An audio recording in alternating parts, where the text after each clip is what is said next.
Hello. Hello. Welcome to Needles at the Ready. I'm Kevin. And I'm Ray. Today is... April? Monday.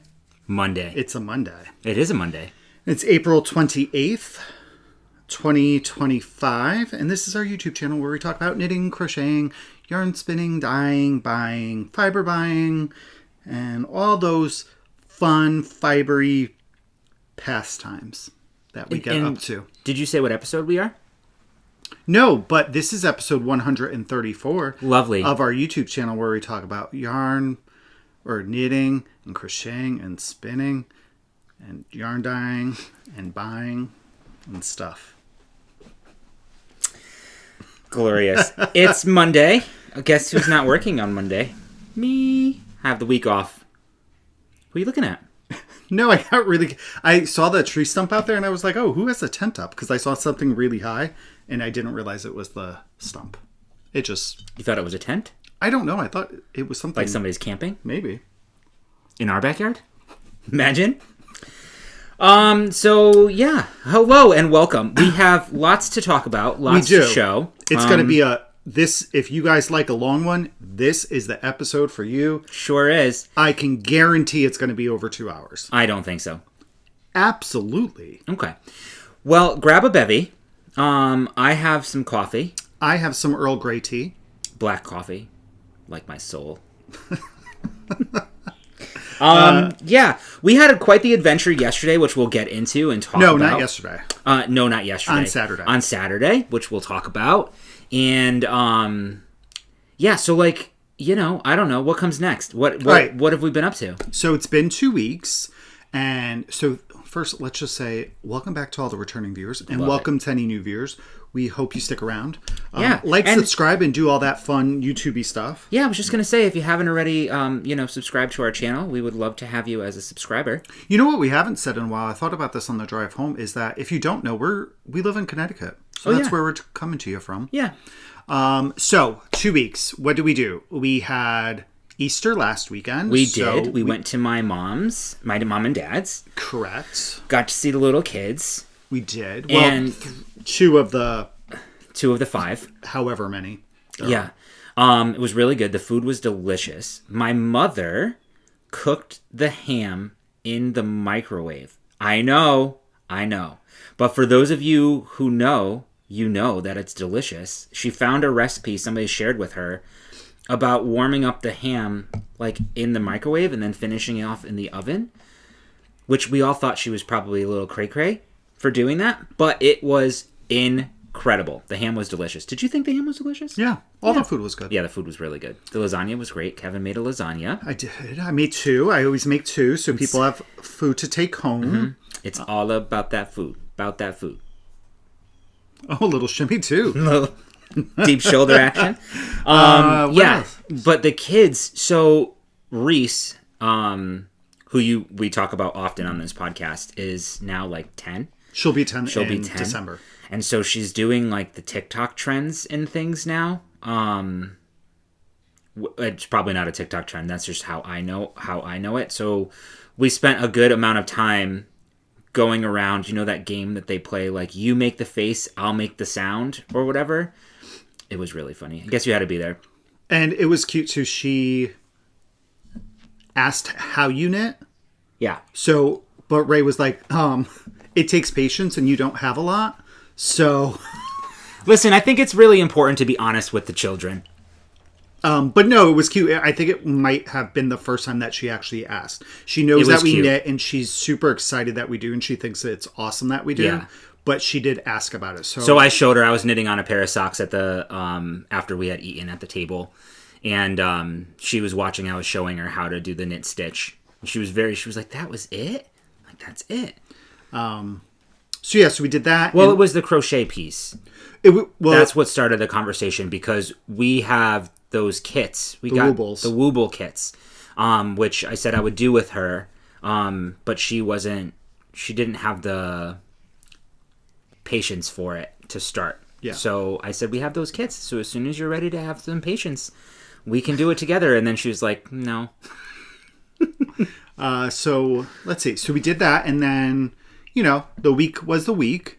Yep. in between. And then this past Saturday, we had a very busy day. We went to Connecticut Sheep and Wool, which is in North Haven, Connecticut. Mm-hmm. This is different than some that we typically go to because it is strictly a one-day event. It is only on Saturday, which happens to fall on local yarn store day. Yeah.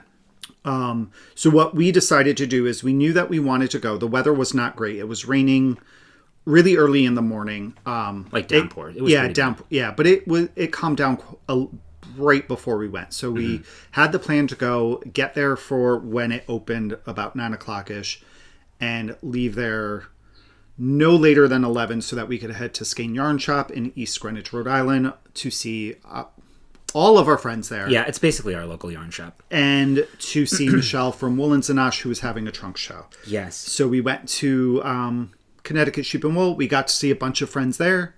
Yeah, it was so nice to chat. And, like, that's the good thing about, the really nice thing about some of the smaller festivals is that we do have the ability to chat. There's room. It's not, like, jam-packed full of a million people and small barns. These were larger barns. And we got to see, yeah, like Kevin said, some of you all, which was wonderful to meet you. Chat. We had great conversations with people. Yeah. Yeah, it was really nice. We were there for, like, what, an hour? Just about an hour and a half. I know we left before 11, which is probably the shortest amount of time that we've ever spent at a fiber festival. So you wouldn't know it by the size of the shopping bags that we came home with. We certainly... Let's be honest. You don't even have to say we. You just say me. This one came home with. You know, I have your back sometimes. Yeah. I'm your biggest champion. Okay. I'm done with you. It's a wrap. So that was lovely. And then we went to Skein Yarn Shop in East Greenwich, Rhode Island. That weather, once we hit like Rhode Island, it was weird, right? The fog, it was like a scary movie. Yeah. The amount of fog on 95. It was so thick. But we got there and it was, again, a lovely time. We got to knit. We got to chat with people, see friends, hug people, eat some good food.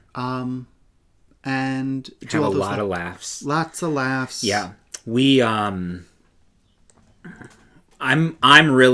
was really excited for Michelle from Woolen and Nosh. Yeah. To you know what? It's like, I feel like Skein obviously is our community. Like, you guys are our community too. We have a very large community. You guys are the Naders, FYI. Oh yeah.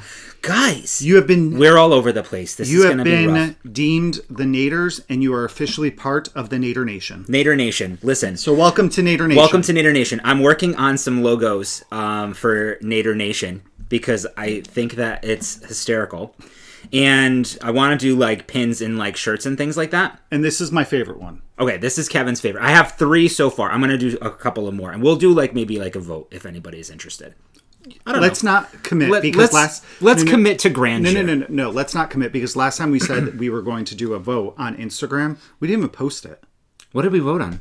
We were going to vote. People left their comments though, and you did a manual check. Yeah, but we also said we were. You have time for manual work. Okay. Anywho, this is Nader Nation logo number 1, which is my fave. Mm-hmm. I think that's kind of cute. This is Nader Nation number 2. I just was playing around with colors and then like the dark. Right. So that's Nader Nation number 2. And this one I think is like my favorite, but I'm not sure. And this is the 3rd one. So welcome to the nation, y'all. Welcome to Nader Nation. You are all part of our crew. And, we'll get some merch going. Wouldn't that be fun? Yes. So now let's backtrack to Skein. Yeah. So thank you. I was saying how I feel like that's like our home. And it was almost like having Michelle in our home, like introducing her to like our neighbors and like our friends. Right, you know what I mean? No, I get that. And I'm so happy that she had a great time. Yeah. She had a very, very, very successful trunk show. For those of you who drove up there, thank you. It was really, I feel like I owned the event, but it was a really, really nice time. It was great to see people who have never touched Michelle's yarn or seen it in person. The table was jam-packed at the start of the day. By the time we got there, which was about 12:30, yeah, it was like empty. Pretty much. Yeah. She had a really beautiful colorway that she did specific to for that yarn shop. For the event. I think she's going to end up carrying it. But she's from Rhode Island originally. Well, she spent time in Rhode Island. She spent time in Rhode Island originally. Okay, yeah. Not originally? Like, at some point? At some point, not from birth to... The origin story. Her origin wasn't part of her origin story. I love origin stories, by the way. So, we happened, by happenstance, have two of those skeins, which we'll show in a little while. It's called Bubbler. And that was actually really fun at Connecticut Sheep and Wool. How many people, as we were talking to people, they're like, oh, and you're going to Skane? Are you going to Skane? I might go to Skane after this. Or I just went to Skane, recently, and they loved it. So it was a good 2 days there. So it was lovely. We had a little podcasters corner at one point. We all I was looking around, and so you have Lori and Justine who have the Skane Scoop podcast. Our friend Olivia has the Yarn Stories with Olivia podcast. She was sitting there. Our dear friends, Gail and Laura, who are absolutely hysterical, have the Yarn Room Shenanigans podcast. And then there was us, and we're just like, oh, this is like a little podcaster's corner over here. What else? So I think that's our 2 weeks. So admin-y stuff, the only thing really that we have is it 2 weeks? I think it's going to be 2 weeks. Or 2 weeks from next weekend. No, 2 weeks from this weekend. May 10th. So May 10th, we have a trunk show. We at do. Yarnia. Really, really excited about this. In Montclair. I just want to say 1, 2. Yeah, so 2 weeks from this past Saturday. So May 10th, we have a trunk show at Yarnia in Montclair, New Jersey. It is from 11 to 4.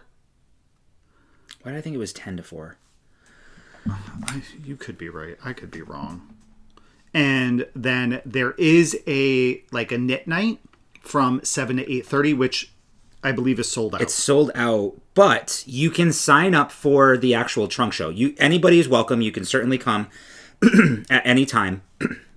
But if you sign up saying that you're going to be at the trunk show, you get entered into a raffle for some wonderful prizes. Are you looking? Yeah, it's 11 to 4. Oh, wow. You're right. Yes, so it's 11 to 4.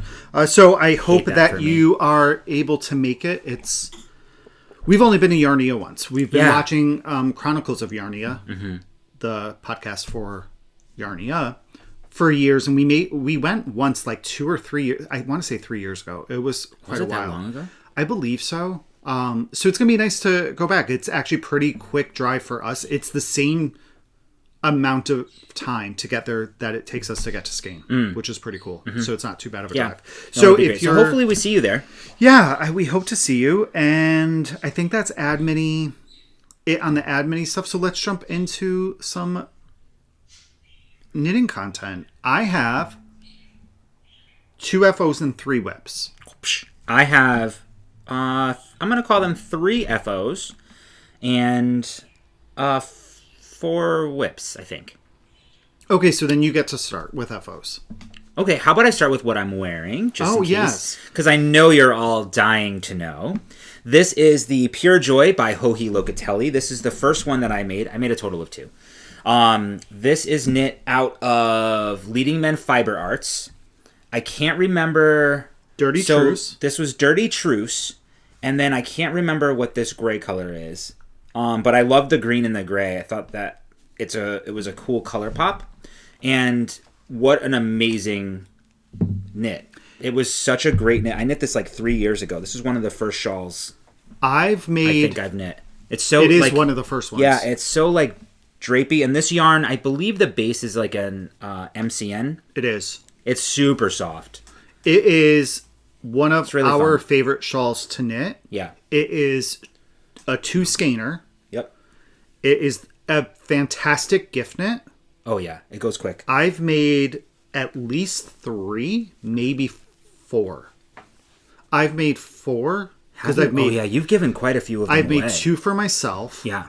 Oops, that's the wrong way. I made 1 for my mother, and then my mother asked me to make 1 for her physical therapist. Yeah. So I've done 4 of them. And I feel like if you're monogamous, it knits up pretty quickly. It really does. I've done it in like a week to 2 weeks. Yeah, and it's it's really easy, really easy to wear, especially in the springtime and the fall.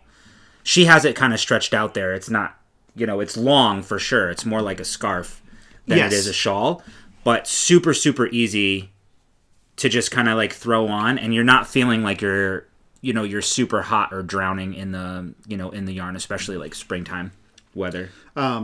So it is, I don't know if we said that, it's by Joji Locatelli. I think I did, but yes, please say it again. Yeah, and it is garter stitch, short rows, and some yarn overs. Mm-hmm. So if you know how to do those techniques, it's and I don't believe that you're picking up the short rows. Like it's really easy because short rows and garter is really fun because when you're going back around, you don't really have to pick up any wraps or do any of that stuff because the garter just sucks it right in. It hides it. It does. It's really, really easy to do. And one of the tips that I do with this shawl in particular is with the short rows. So let's say the pattern says to knit 200 stitches, do a wrap and turn, knit to the end of the row, and then in the next line, it would say something along the lines of knit to 10 stitches before your wrap and turn. Mm-hmm. So after I do my wrap and turn and I'm working back, I would knit 10 stitches and put a stitch marker so that I know I just have to knit up to that point. So it makes it really easy. You don't have to have any guesswork and count how close are you to that last wrap and turn. Right. And that's exactly what I did. With both of the ones that I did, and it makes it so much easier. And I do that I think I do it with the chickens when I do the emotional support chicken because it's all like maybe I don't know. It's all short rows basically, and so you do the same thing. Like you got to knit like 3 stitches before the turn, or before your wrap. So anyway, that's what I'm wearing currently. Do you want me to jump right into FOs because we'll get to what you're wearing during the FO period? During FOs. Okay. Let me start with. I'll start with these. This is the Stop No Jogging socks. I finished those, and I just want to pull it up because I don't remember who it's by off the top Designs. Of my head. Oh, yeah, thank you. Let me just pull it up. So I wanted to do a shorty pair, and for those who, this is Stop No Jogging.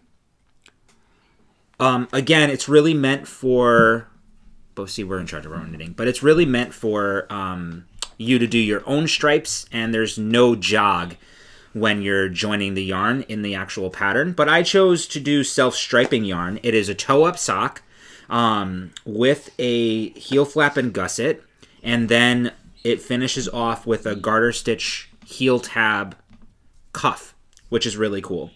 So I don't have the tag with me, but this is Woolens and Nosh. The colorway is Cartophile. It's one of the her monthly clubs. And here they are. Those are cute. Aren't they cute? Yeah. So, like I said, you knit these toe up. There are about 5 to 6 different sizes in the pattern. And then you do a gusset. Here you're building out your stitches on the back end. You do the heel, and then as you're doing the heel flap, the heel flap, you're also decreasing down your gusset stitches at the same time, which is really, really clever the way that it's done. And then it's all garter up here, and you're building out some more short rows for the little heel tab. And they actually fit very nicely. So I have pictures of these on Ravelry, of them on my feet. It's very difficult to take pictures of your feet. I guess I can't go on Feet Finder. But it's very difficult to take pictures of socks on your feet. Well, you could also ask somebody to help you take pictures of socks on your feet. And you could also take pictures of the socks on the sock blocker once they're blocked. Mm-hmm. So that you have that too. Mm-hmm. People ask often to see how they fit on somebody on your foot. I've gotten that a lot. Okay. So I posted. I get that. So I did post them on whatchamacallit, on Ravelry. But I love it. These are not soaked or blocked or anything like that. I usually don't block my socks. I'll wear them for the first time and then, throw them in the wash afterwards. And what size needles did you knit them on? So I'm just going to pull up my size. So there are 1, 2, 3, 4, 5, 6, 7 sizes. I knit the largest size. And I knit these on a US 1 2.25 millimeter needle.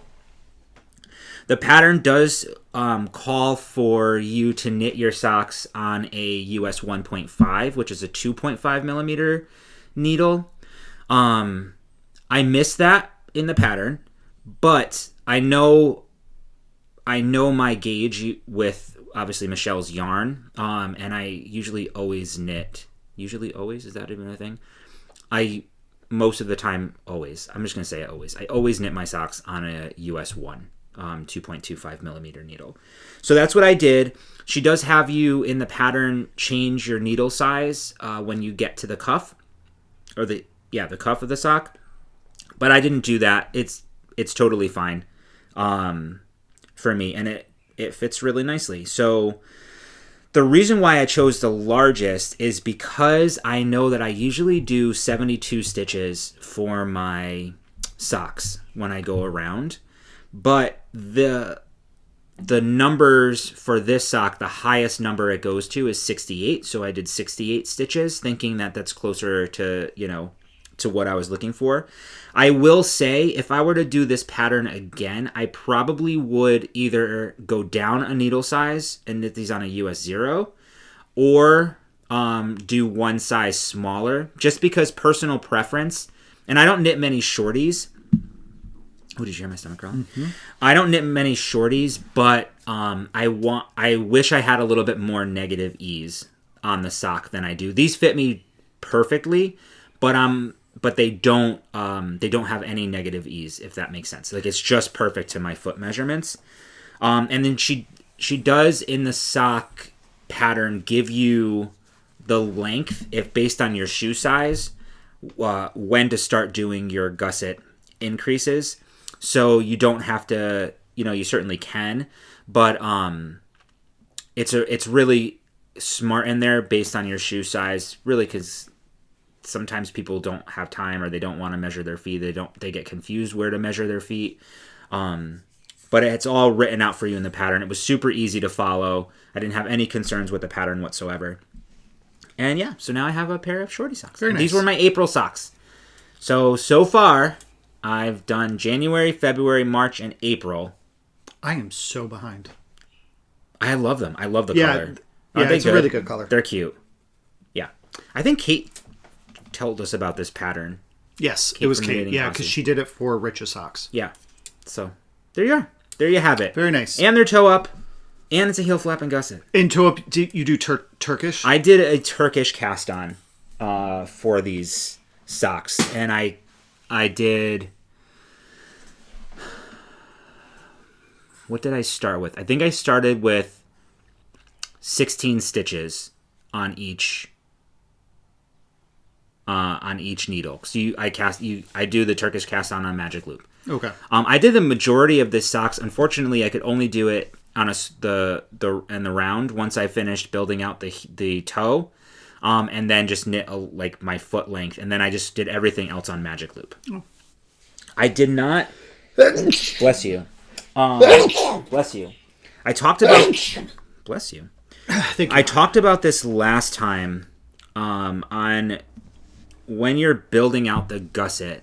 I didn't really care for the written instructions on how to do the make ones. So you're making one right and then you're making one left, or you're making one. I don't remember the order. But the designer has you do it right at the transition of your needles, like right before you knit that first stitch. So I didn't like that. So the first sock I knit one and then I did my increases. The second sock I was like, okay, well, let me try and see what that's all about. Like, I'll just try to do it the right way. So this is the first sock that I did when I just knit one and then did my makes. It's probably hard to see, but you can see it's different. Very different. This side is very clean, and this side is pretty holy. Not holy, but it's like they're bigger stitches. Okay. And then on this one, there's still bigger stitches, but I think that they look a little bit neater. They do. So, and the reason, now that I'm thinking about it, that it's probably recommended to do that in the pattern, is that you have, because now that strand of yarn going from the front to the back needle is already stretched out for you. Right. So it's going to make it easier to do a make one right or make one left, where it can be tight after knitting the first stitch. Yeah. And I think that, like, I don't do a lot of magic loop, but I know when I do, I'm very cognizant of the tension that first stitch. Yeah. Because that's where a lot of laddering happens. And so I usually tension on the second stitch after I knit that second stitch. So I think I was just a little bit apprehensive. If I were to do it again, I would follow the pattern to the T and just not worry so much about keeping that tension a little bit looser there, because I didn't want, if you over tighten, you get ladders, and if you under tighten, you get ladders. Yes. So you gotta find or just do like me and don't worry about it, and you don't get any ladders. Yeah, true story. So that's really that. So follow the pattern if you're interested. I would recommend following the pattern. Just take into account the circumference of your foot and choose the size based on the circumference of the widest part of your foot. So for me, I would have gone down, even knowing that I do 72 stitches. Does that make sense? Good to know. Yeah. That's all I have to say about that. Okay. And you? So my first FO is the Grid Gambit cowl by Samantha Guerin. It's gorgeous. Who we officially met in person at Pick Up Every Stitch did. like 3 weeks ago. So I've seen this all over the place. So many people have been making it, and I needed something to cast on I think it was like Friday. Or not this past Friday, the Friday before, because I've been doing a lot of garter, and I just needed something a bit different, something to, shake up the brain a little bit. And this is a super easy pattern, really fun to knit. I did it in I want to say I cast on actually either Friday or Saturday, and I finished it on Thursday morning. And by finish it, I mean I just had to do a bind off and mattress seam it. So here it is. This is knit out of some yarn that I got from Fiber Festival of New England 2 years ago. It is from Foster Sheep Farm. It is a blend of 50% Foster Farm Romney and wool from Falkland sheep. It is a sport weight, 263 yards per skein. So this is the makeup. This is the farm. Oh yeah, 2023. This says right there. Concordia 2023. And I used some hand spun. So this Oh, it's so good. is the cowl. Now, So good. thank you. I loved knitting this. I was very concerned because here's my cast on, this corner, and it's very low contrast in some areas, and I'm okay with that now. Initially I wasn't, but I said, I'm just going to keep going. I'm so and I glad love you that did. it went from the blue into these rainbowy colors and then ended with some light colors again. The hand spun is from Into the World. It's their odds and ends. I picked up 2 bags of it from Rhinebeck this past October. It's actually the first thing I spun on my Starling. Because I started spinning it at the house that night that I bought it. Yeah.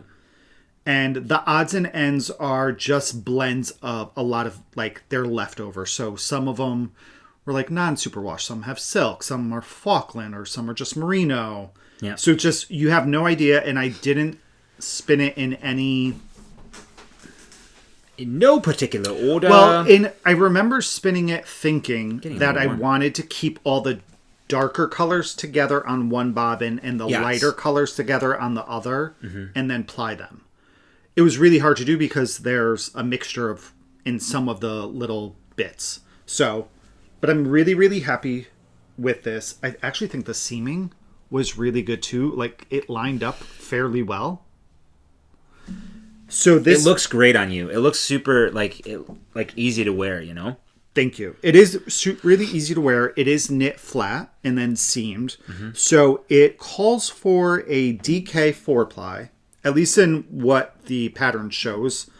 And then a sport to DK weight hand spun yarn. What's really fun about hand spun, and I think this is why you hear a lot of people who spin and who've been doing it for a long time really recommend knitting with your spinning. Yeah. Is you realize once you start knitting with it how much it hides any of your, and I'm not going to call it mistakes, inconsistency in your spinning. This is what I have left over, and we'll just say you can see here, just from this alone, this strand, you can see the inconsistency in it, where it goes really unplied, very small or thin, and then thicker, and then it just keeps changing, as I unravel it. And knitting with it hides that so much. You wouldn't know by looking at this that there are areas in my hand spun that were so thinly spun that they almost look like a lace weight. So I think if you spin yarn, you just have to knit with it. Just knit with it so that you know what happens with your hand spun once you've knit with it, and you can see how it changes. Right. And then you're not afraid to be inconsistent when you are spinning, because plying fixes the inconsistency and then knitting also hides some of it. So it looks very consistent. Like if you were to look at it, you can't see any of that. Yeah, you really can't. And that's the beauty of it. Yeah. Like, you wouldn't know that there's really thin spots or really thick spots. Mm-hmm. What's really cool is, like, up close, it's getting blown out with our lights, but when you're looking at it in real life, like, you really see all the different colors. I think you can see it, but it is very low contrast. Like, here's probably the truest color. And I just loved it. I'm going to make more. I think this was a really fun knit. Yeah. I will say I am... Oh, hold on. What needle size did I knit this on? I want to say it was a 7 if I remember. Yes, a US 7 4.5 millimeter needles. Oh, wow. I didn't do a gauge swatch. I typically don't for shawls or cowls. Like, it is what it is at that point. What was actually really funny, so I started knitting from the outside of this, and the blue was really low contrast. So it was like, oh, I'm just going to pull from the inside. And then I pull from the inside, and I just got the freaking blue again. So I just went with it. It was meant to be.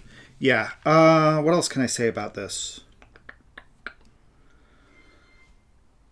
Ooh, that's work, Ray. I'm on PTO. It's just the staffing for the day. So knit flat, US 7. Oh, I did block it so my gauge was looser.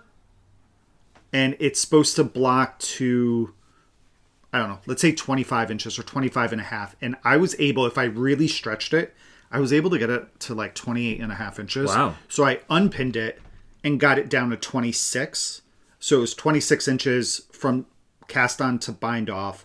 And my length, it's much longer than it was supposed to be. I like it that long though. It fits fits you very well. From this edge to here, it's supposed to measure at 22 inches, and I think I'm at 26. Okay. So, but my seaming edge was spot on, which is interesting. So yeah. So if you haven't made one, I think some other yarns that would be good for this, obviously a spin cycle, like something like a junction mill. Can't you also just do like a fade, like a, yarn that just like fades? If you have some minis that fade, absolutely. Yeah. That just, obviously it's going to create some more ends for you to weave in. because you're going to have to cut the yarn however you No, want. like a self-fading. You Oh, know, you like could do if like you, a self... If you have a... Yeah, like, even if, like, the... You could do sock yarn. Yeah. You could do self-striping sock yarn. Like, look, this is fun. Like, this is more of, like, a fade than, like, striping. Right. Like, that could be really cool. For sure. You know? could definitely do something like that. Yeah, you don't have to use... You could go super high contrast. You could do low contrast. Use one of these. Oh, yeah, some Noro. Yeah. You can use What a Noro great for idea. it. But yeah, I think this is really fun. It's, you know, very similar but different to the Traveler's Cowl that I did. Mm-hmm. That one, you know, it's not mosaic, which this is, which I forgot to say. And it's super easy to wear. Yeah. So I would highly recommend this if you like to knit a cowl. It fits you really well, and I think the length of it is perfect for you. I like the length. Like, it's not shorter. Happy with it. I do wish that I pinned this down better. This rolls up on itself, this edge. Is it an I-cord? No. So I will say, like, this... Actually, no, this one is the I-cord. Yeah, I was going to say it looks It is. So my I-cord may be a little tight, and it's the first time I did a 2-color I-cord. Oh, yeah, look at that. I've never done one before. That's cool. So that was super easy to do. Huh. I love it. And I did it because the pattern calls for that. It calls for a 2-color I-cord. Okay. Bind off. And that is all I have to say for that. And this is what I have left over of that first. It's quite a bit. The only thing I didn't do is I didn't count how many grams I had. But, like, I didn't weigh it or take the yardage prior to winding it up. That was an older skein, right? That you had... Yeah, so because I have two together. more of it. I have this one and this one are from the same... No, that's a lie. This one is not. This one's really pretty. This one's one of them. Oh, and this one is. So these two also came from the same bits and bobs. This is stunning. Thank you. This one I was going to do. Yeah. But when... And this is why you have to just knit with it. In skein form, this looked like it had brighter colors. Mm-hmm. This one had, like, bright colors, but I still think they're both predominantly dark. Right. That looks great. It really came out so nice. Thank you. Yes. Great job. All right. Okay. My next two FOs are the same. If you haven't heard, the fellows over at Fiber Hustle are doing a dishcloth revolution from Is it over? 2025. Maybe. Did I miss the opportunity to post my picture? I don't know. I don't remember how long it lasts for. Well, why don't you talk, look it up I'm gonna while look. you... Yeah. So I decided to cast on the day that it started, which was... I don't remember. Wednesday. Yes, it was last Wednesday. And I wanted to do Tunisian crochet. It started on the 23rd, and it goes till April 30th. Oh, we have a few more days. So, I wanted to do Tunisian crochet. When I did the revolution last year, that was my first time doing Tunisian crochet. So I wanted, now that I've kind of dabbled a little bit more into it, I wanted to try a new stitch to me. And so I chose this pattern by TL Yarn Crafts, Tony Lipsy. It is called the Mercy Cloth. It is free on a website, or you can get the PDF for $5. I did spend the $5 just because I like a PDF to be able to look at it. So you can either do a washcloth or a dishcloth size. I made 2 washcloths. We got this actually yesterday while we were talking to Michelle. I don't know if you were part of the conversation. She has never knit. When we hear dishcloth, some people don't think like you could use it on your body as like a washcloth. That's all we use ours for. So anytime we say we're knitting a dishcloth or whatever, it's usually always a washcloth. And we have so many of them now, and we love them so much that we have a basket in our linen closet in the bathroom that has nothing but the washcloths in it. So you can just grab them as you go. So anyway, I did the 2 washcloth sizes. This is the smock stitch, which is, I think, really, really pretty. I used 2 different kinds of yarn. The first one I did was in Dishy. They're both worsted weight. This was the colorway Coffee. It's a nice brown. Yeah, it's a really nice brown. And this is the first dishcloth. Isn't that pattern really cool? The stitch. It's got a little hook there on it. It's nice and thick, and it's not, I don't think it's going to stretch as much as the Tunisian Simple Stitch, because I did do a Tunisian Simple Stitch washcloth last year, and I feel like it, by the time you get it wet, it's like, it's huge. Would going down hook sizes fix that? Probably. Maybe. I'm not sure. I feel like I have. So that's this one. And then the second washcloth that I did is out of Lion Brand Pima Cotton, which is really, really soft. And this is in the color Pewter. It's also a worsted weight, like I said. It's looser plied. So truth be told, and in full transparency, I hooked on, I don't know, whatever. I put it on my hooks, and I crocheted about half of the dishcloth. I did take a picture. I posted it on Instagram, and then I noticed that I was kind of messing up. One of the ends was like the sides was not lined up properly, and I know it was just a washcloth, but I really wanted to learn the stitch, so I took that one out completely.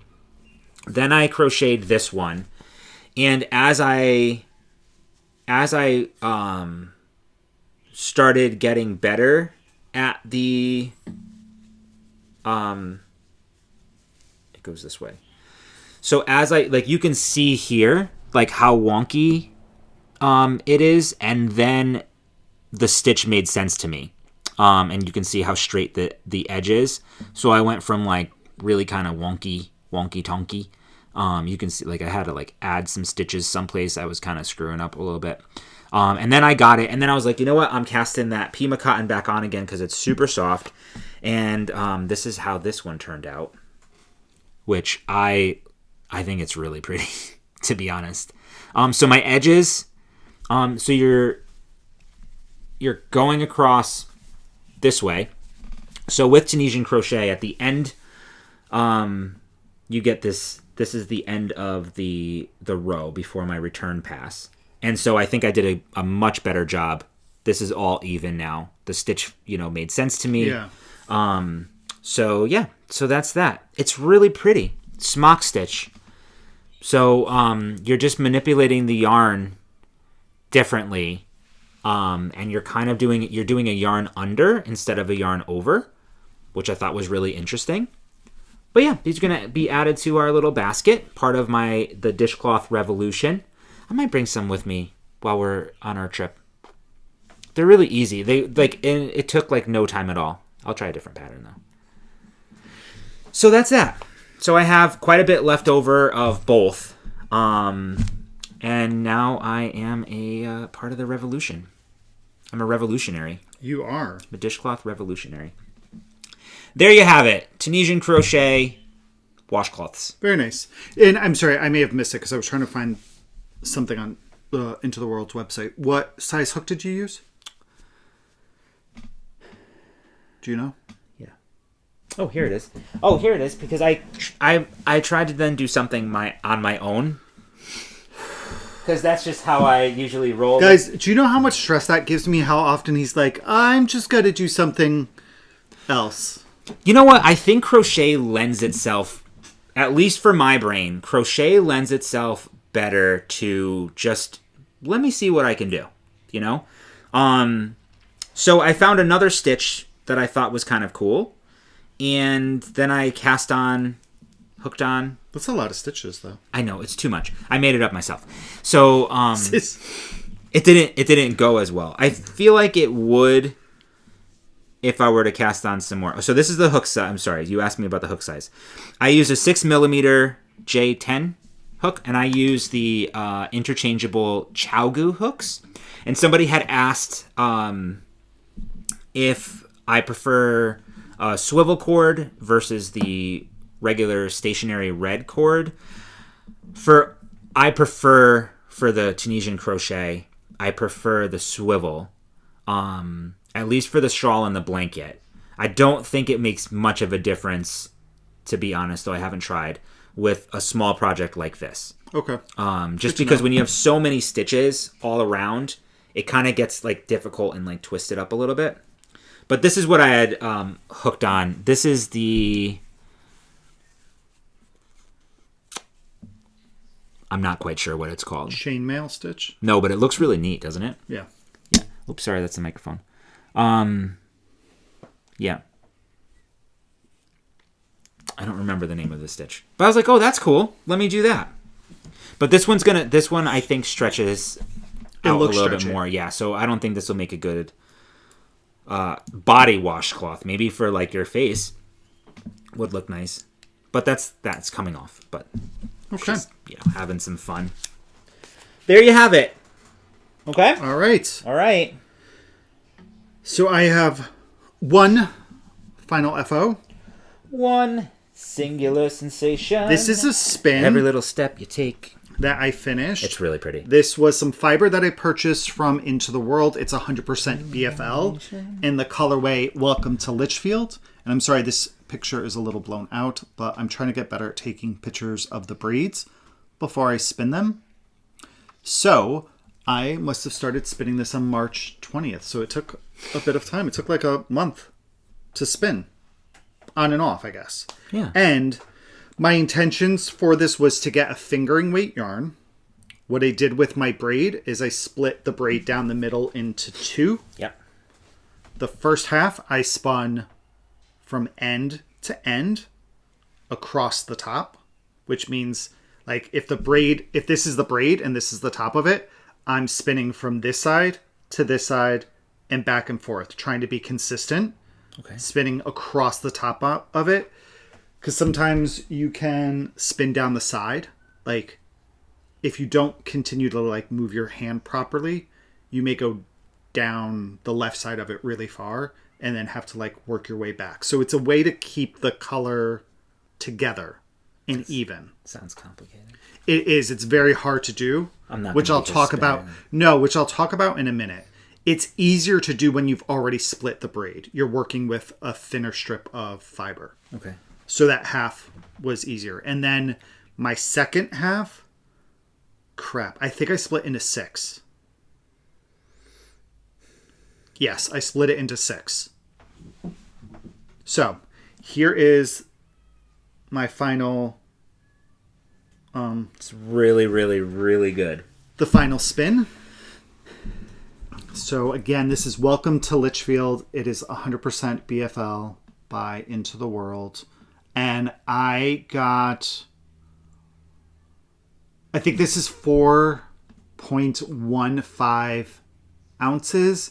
And I have 464 yards. You got your finger in. I did. The way that I determine yardage is when the skein is in this form. I have from here to here, I have 216, I think it was 216 or 226 strands. I multiplied that by 2. And then the total length of this is 28 inches. So then I multiplied that number by 28 inches. And that gave me the total number of inches that I have in this skein. And then I divided that by 36 to get the yardage. Did that just...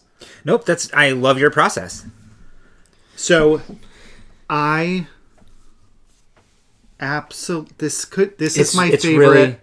This is my favorite spin. Yeah, it's gorgeous. I'm really, really proud of this spin for a couple of reasons. Number one, I got a fingering weight yarn. And number two, it was a pretty damn even spin. Mm-hmm. This is the fiber that I had left on one bobbin. And I'm going to compare it to this fiber that I have from a previous spin. left on the bobbin. So I have a lot of, I have a good amount of fiber left on this that I could ply with something else. But I mean, look at that. That's all I have left. That's really good. And that is literally the top of, that's the color that I started with. So it started with a little bit of the like peachy orange into a little of the off-white. So I got done and I was really, really happy with this. So it's, I don't know how, but I spun it pretty evenly. Skill. Talent. You're a pro now, yo. Yo. So, yeah, and you know what's fun still?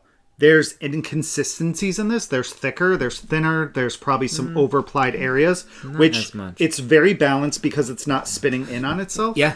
Right? So that's how you can tell if it stays like this.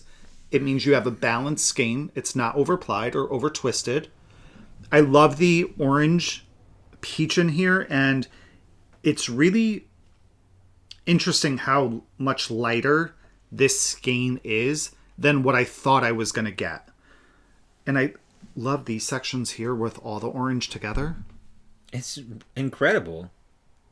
This was a really, really fun spin. It was really rewarding to do. It takes a lot of time to do fingering weight, which I'll talk about in a minute or in a little bit. But I spun that on Trixie, which Trixie's here, so we'll just flash her for a moment. So this is Trixie. This is my Daedalus Starling. And yeah, it was a good spin. I'm really pleased with this. And now I gotta skein it back up or twist it. Yeah, it's lovely. You did a really and great it's really job. fun too, connecting with a lot of spinners now too, like or people who we already know who spin. Like I talked about some spinning at Connecticut Sheep and Wool. Talked about it at Skein Yarn Shop. That's not a skein. I'll have to use my electric winder. I don't know how to hand wind anymore because I only use the electric winder. What else? You're so bougie. My gosh. Yeah, that's all I can say about the spin. I'm really happy with it. So that... Yeah, you did a really, really, really good job. Thank you. The intention, not too tight. Please, I'm not. That's it. I'm done. Is to use that in a Vertices Unite. And for those who've knit one, I think I'm going to use that in section 3, which is that one color by itself. Mm-hmm. Unless... like other stuff come up that I think will pair well with it, but I think that needs to be something by itself. Thank you. You're welcome. Because I just think it's so pretty. It is gorgeous. You did a great job. Thank you. Yeah. And it smells good too. That's me from touching it. No, this is a Woolen. I'm kidding. Woolen and Co. It's my natural stench. Azel and Ballo? What? Did you say Azel and Ballo? I meant basil and aloe. Yeah. I don't know, guys. That's the one that I used. I didn't use cocoa and cashmere. I think that's the basil and aloe. It's really good. It is. Woolen Co. And we have a coupon code down below. We forget to mention this. What's up? I didn't know if we have any other stuff. No, we have some in the hall closet.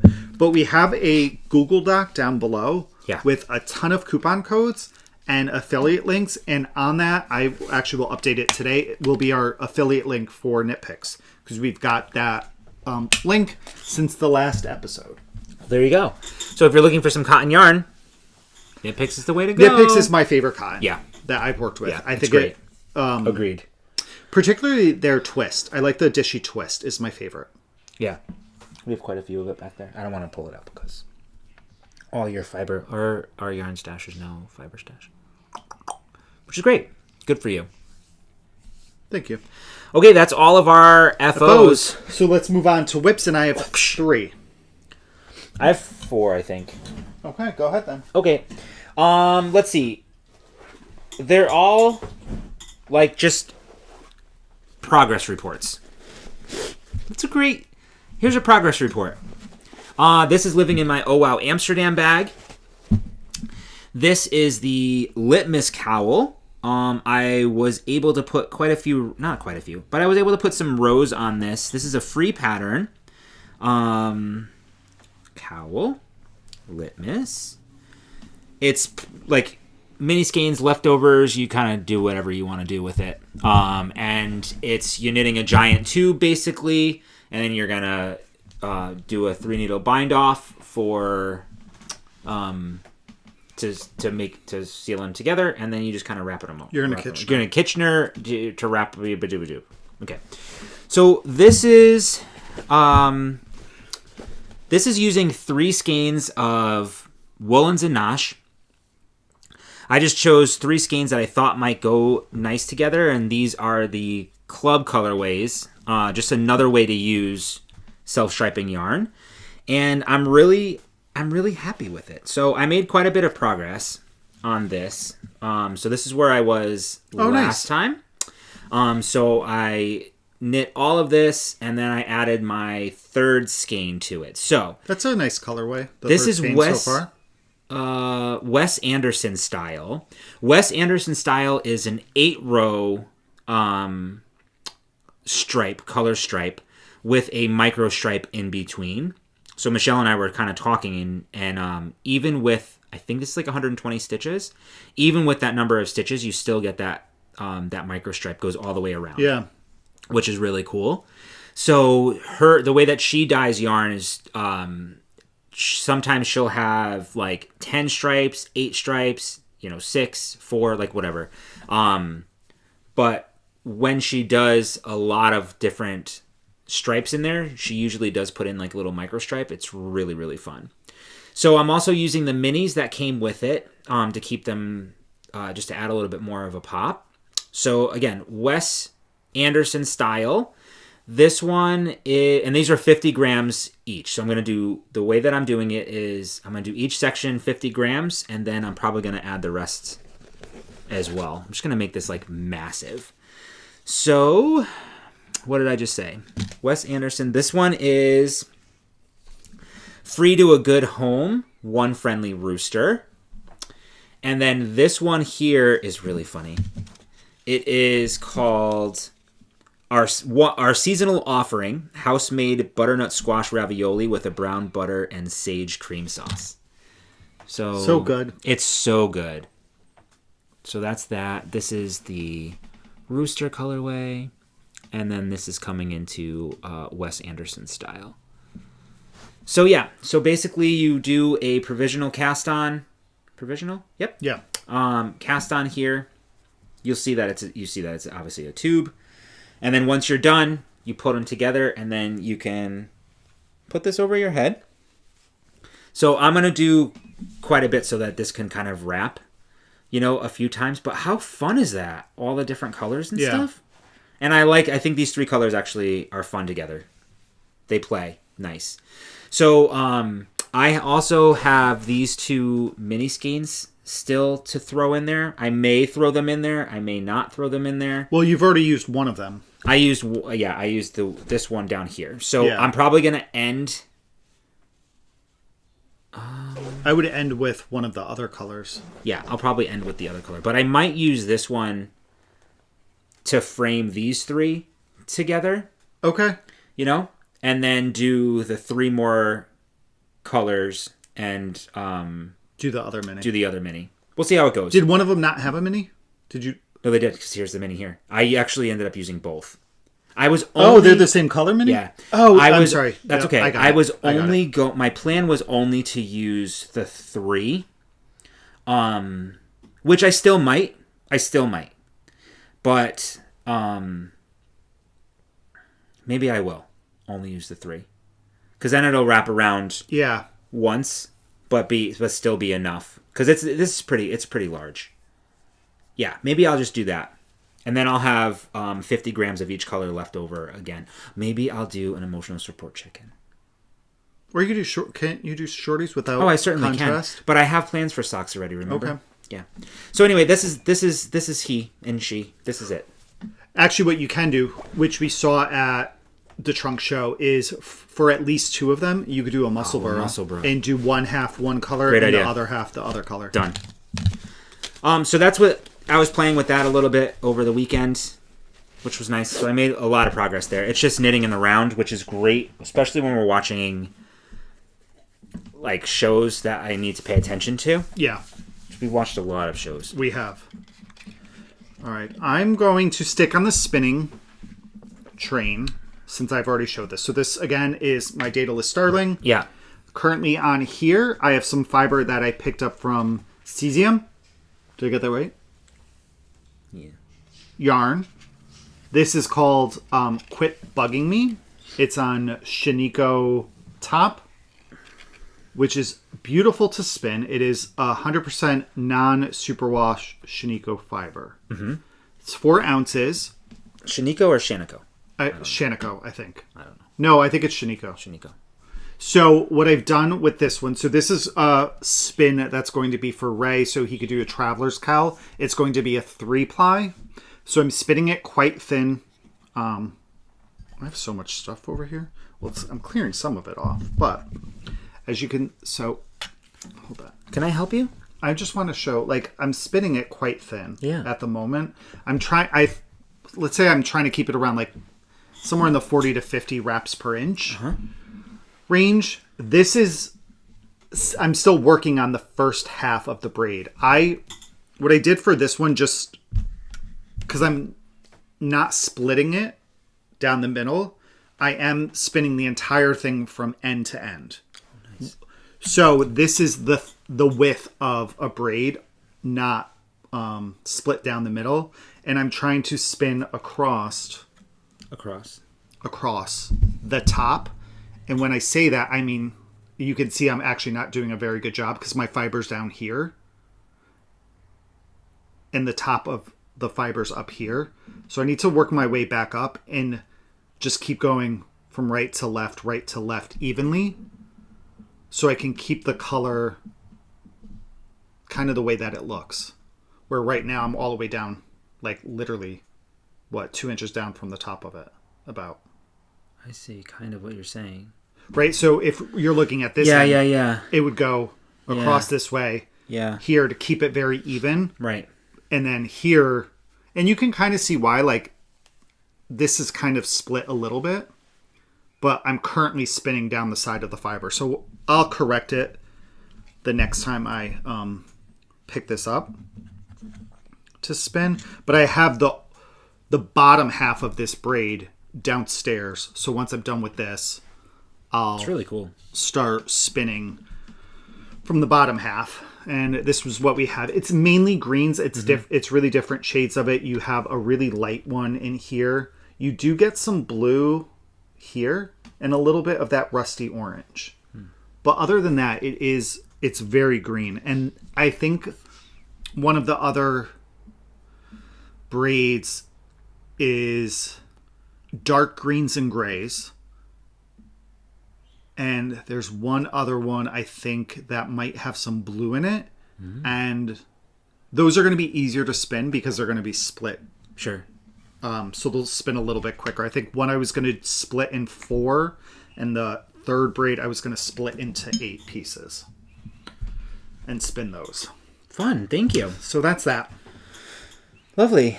Okay. Next is Tunisian Crochet Project. I said I wasn't going to show this for a while, but I did make some significant progress on it, so I might as well just show it. This is my...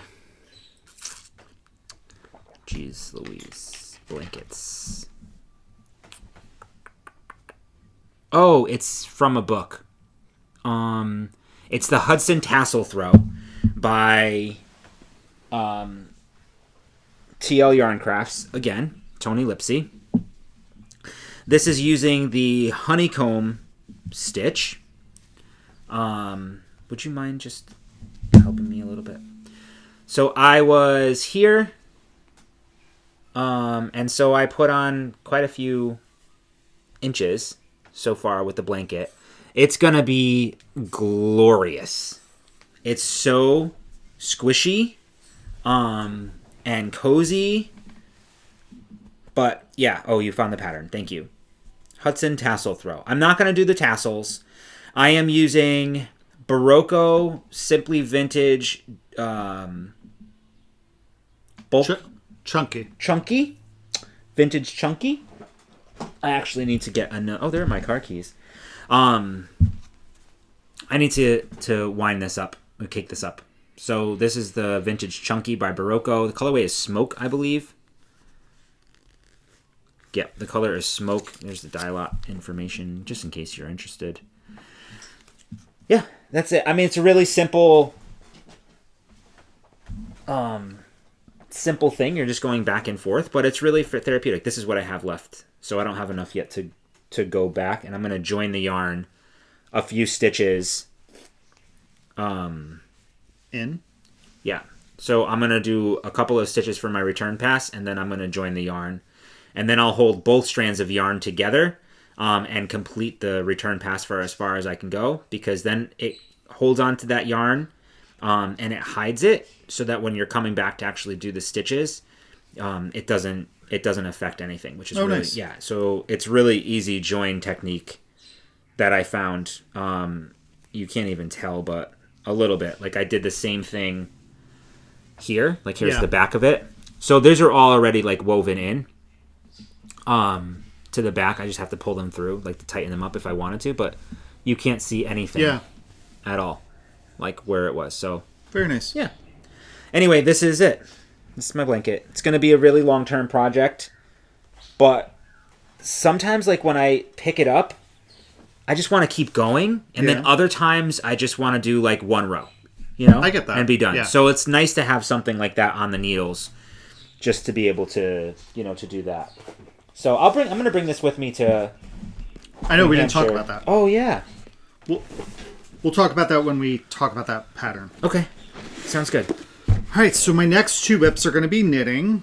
This I showed you guys last week. It's a really old whip that I just picked up again. This is the half and half wrap, living in my Magner wax canvas bag, which I love the color of it. So I'm knitting this. It is a free pattern from Purl Soho, the half and half triangles wrap. And if you don't, you definitely always check out Purl Soho. They have so many free patterns on their site. Yeah. This is being knit with their linen quill fingering weight. So this is going to be, is my first color, which is called Pepper. No. Kettle Black. Yeah. This is Kettle Black. It's really cool. It's going to be the first half, and the second half is going to be Salt and Pepper. Love it. I can't wait till you add Salt that in pepper. there. Yeah. So these two, and this one, again, you see so much of the linen in here, which when I'm knitting this, Skylar likes to fly over and pull out linen. Oh, nice. Because he could find this like strand of linen here, and he could pick that out. So I made quite a bit of progress. It is, I will say, a very slippery yarn. I almost wish I had... Is it really? It feels like it wouldn't be. Like, just... Oh, I can see it. On the needle. It's the... I lose stitches all the time. I probably should be using a longer cord also, but... Or put stitch stoppers on them or something. Yes, which I should, but somebody in the house... Here. No, remember I just got some. Where are they? Why don't you do it now, just so you don't worry about it? So... I made quite a bit of progress on this, and I knit on it for about a week after the last episode. And this is what I was knitting on when I said I needed a break, so I cast this on. But I was down here. Oh, wow, yeah. Holy cow. And now I'm up here. So I made... You made a ton of progress. A ton of progress. And that's being built out. Yeah, that's great. Right, so this is... It's knit using short rows. So this is... I've completed all these short rows here. Wow. I think this is just over 80s. I know it's over 80 now. So you cast on 200. So it's going faster now, much faster. Right, because you start with 260-ish stitches. So now I'm under 200 stitches that I'm working each pass. Yep. And this is what I have left to do. Holy cow, and then you made a lot of progress. I'll build it back out. Yep. So the final, however many rows are going to be ridiculous. But I think this is going to be more blanket-like than it will be shawl-like. Nice.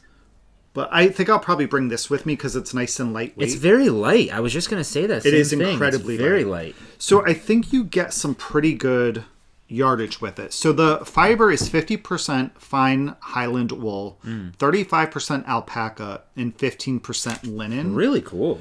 Right, so this is your typical 100 gram skein, and you get it's normal. You get 439 yards in this. Wow. And linen quill, it's really, really nice to work with. I've never heard of it, like anybody say they don't like it, and right. I think it's pretty reasonably priced. Let me just look at like one. Oops. It's $18 a skein, so it's not bad. What? Oh, I'm sorry. I hung up on them. I silenced them. I know, it's my mother. Oh, that was? Yes. How come that's a different name? Because of who's like the account is on. Oh. Well, are you going to talk to her? Well, no, I'll call her when we're done. Okay. So yeah, I enjoy it. It's, again, just garter stitch. So when I am watching a show, it's one of those easy projects to like pick up and knit. And it's knit on a US 3, which is a 3.25 millimeter needle. And I'm on my second skein currently. Nice. All right, that's that one. Okay. My next project, you haven't seen these yet. This is living in my Tanny Casey bag.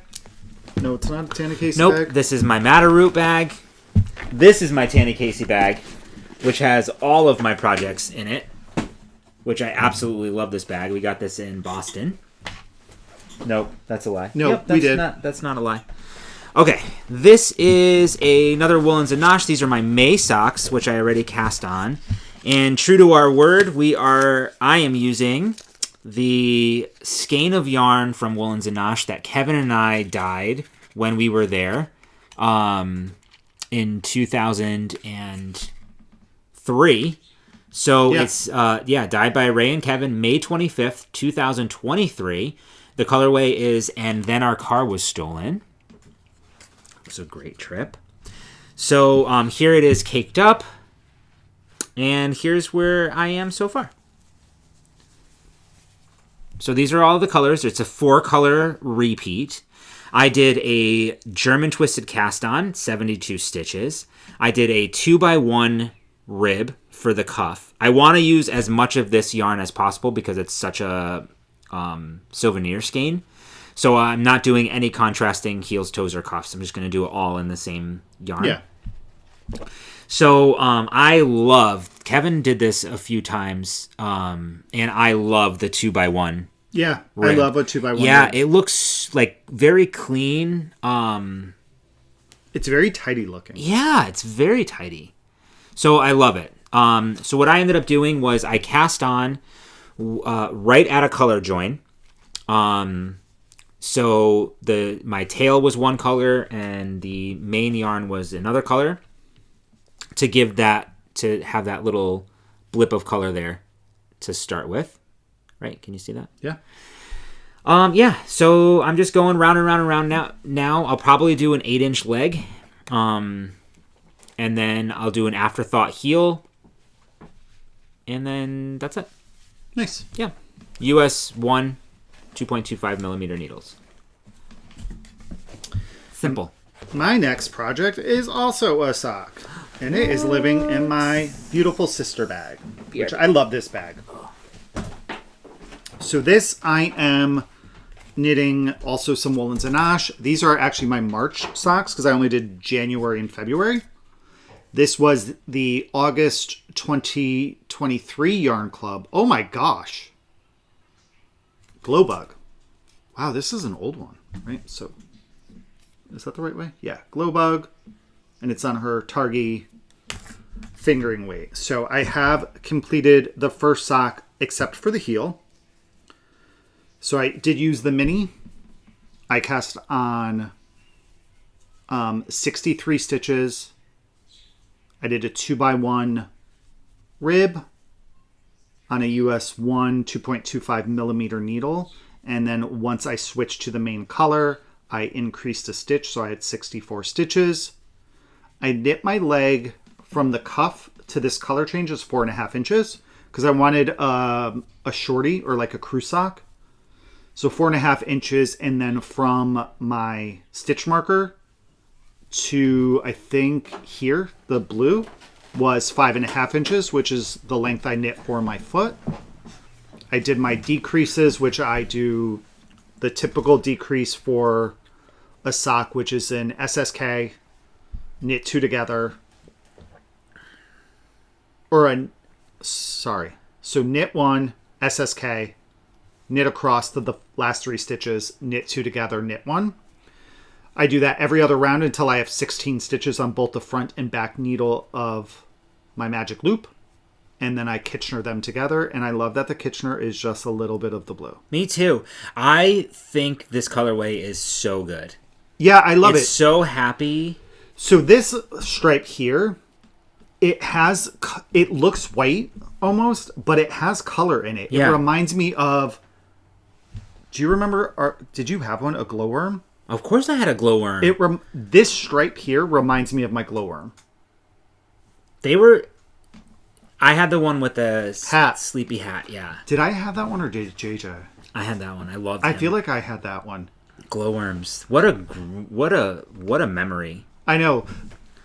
I had that one. I don't remember which one my brother had. I know I had Teddy Ruxpin, and my brother had too. like the worm looking one. The wormy guy, the guy with the legs, like he had a long body and legs.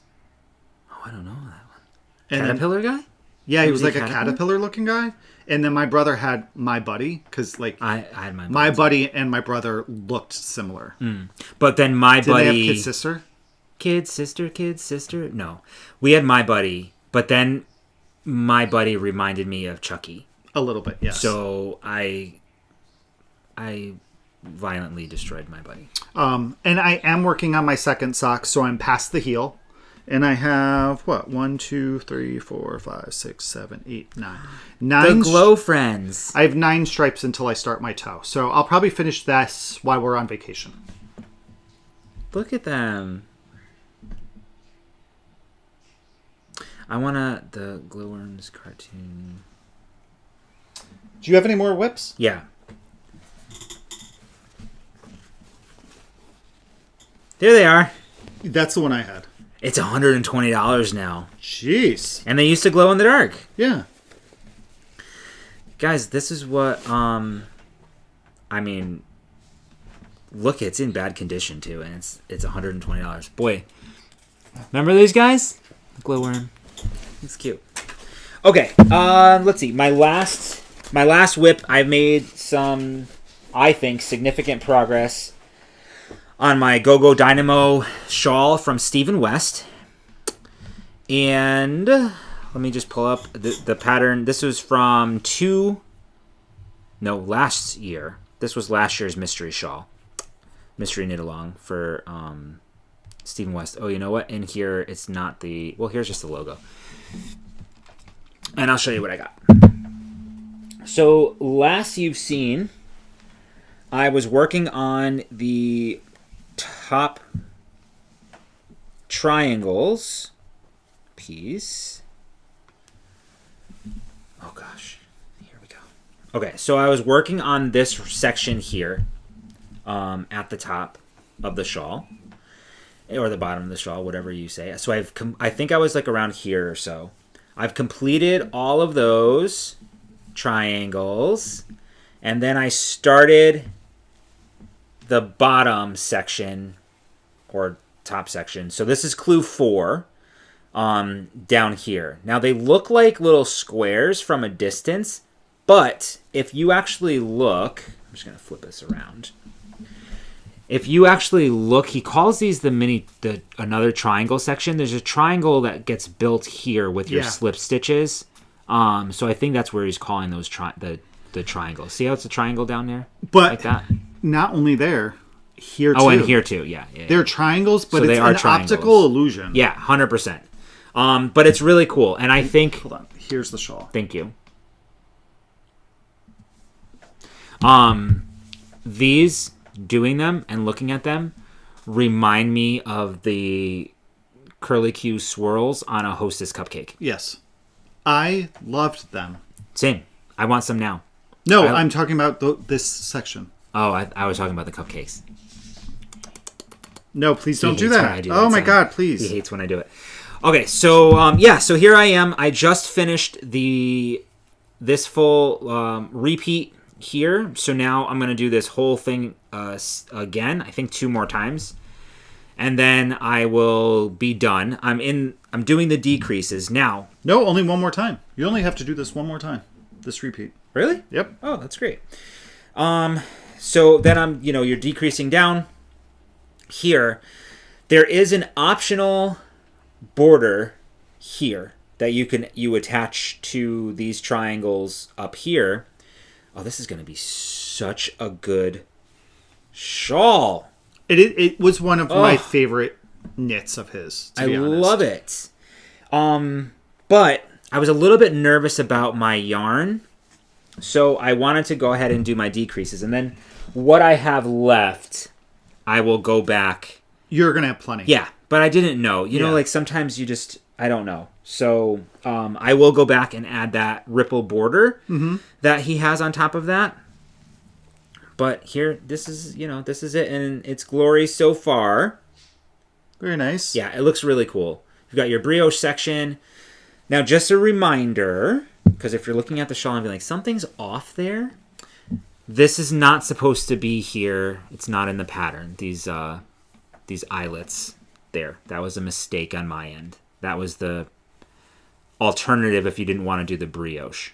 But after I put this shawl down in hibernation here, right when I just finished this. So when I picked it back up again, I started reading Clue 3. At the end of Clue 3 has the alternative to the brioche, so I thought that was just part of the shawl.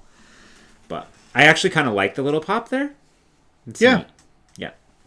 So that's that. Very nice. That's the So it's nice to actually knit on a shawl. It really is. I love a since shawl. I've knit a shawl. I do love knitting a shawl. Yeah, me too. So I'll probably bring that with me as well. I'm going to bring a ton of knitting with me. I know. I'm bringing spinning with me. I think that's a great idea. Yeah. Because I have the battery pack for it, so it'll be super easy to travel with. Yeah, and this is living in my Attenti bag. I love this bag so much. They're nice bags. They're such nice bags. All right, so that's all our FOs and whips. That's it. So we're going to move on to Breaking the Bank. It's an hour 22 minutes into this. I know. Breaking the Bank. Episode. Do we have any Owl Post? No. Or what's the other one? Huh? No. Just Owl Post. Breaking the Bank. Just Breaking the Bank. All right. It's all Breaking the Bank. Oh, no. I have kind of... I won something. I won a prize. You did win something. So at Skane, there's a raffle when you make a purchase. Wait, we do have Owl Post. Basically. Oh, we do. Okay. Yes, let's open that. So what we're going to talk about now is from Skane. Mm-hmm. So when you made a purchase during local yarn store day, you were entered for a raffle, and I happened to win one. So, surprise, surprise. My prizes are, I got one of these Oh Wow Amsterdam notebooks and notebook cover. This is reusable. Like you could take it off and put another one in, which is fun. It's so fun. And it comes with a clear notebook. This could be a dye notebook, actually. What a great idea. I love, this is so, like, for me, this is so nostalgic. Remember, like, having to wrap your textbooks in, like, all, like, we did shopping bags. And then... I loved making book covers. Yeah. And then they had, like, some genius came up with the idea that you can use wrapping paper and like different things, so everybody had different like designs and getting that corner to fit just like that was like a glove. Oh, beautiful. Yeah. And then I also won some Fox and Pine stitch markers or stitch stoppers rather. Mm-hmm. Little llama. These are the little white llamas. Cute. So I won that at Skane. While we were there, we also got these lovely stickers from our really good friends at the Yarn Room Shenanigans, Gail and Laura. Hi, Gail and Laura. How are you? If you don't already follow, we'll have all the podcasts that we talked about today. We will try. We'll have them linked down below, so you can go ahead and give everybody a little watchy and a little follow. These two ladies are extremely, extremely talented. Yeah. And so much fun. All right. So that's not Owl Post, right? No, it's not. Okay. I just pulled it out because everything else is kind of an acquisition. Okay, so we don't know what's in here. So we're gonna look now. Yeah. Our friend Angie delved into making stitch markers, and as of right now, you can only get them at Skein Yarn Shop. I believe she has a plan to do other things. But when we were there, Angie was not there on Saturday. But our friend Jen, hi Jen, gave us a package from Angie and said we can keep what we want. We can use some for a giveaway. No idea what's in here, so we're going to open it for the first time here. And she is twinkle.dimple, like you have a dimple, .studios on Instagram.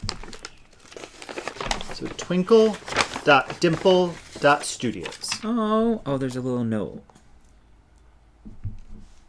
Imagine she says, don't show these. That would be funny. The podcast for a giveaway, whatever you like. Sorry, I just don't want to say it out loud. She's hoping to open an Etsy shop soon. And when she does, we will let you guys know.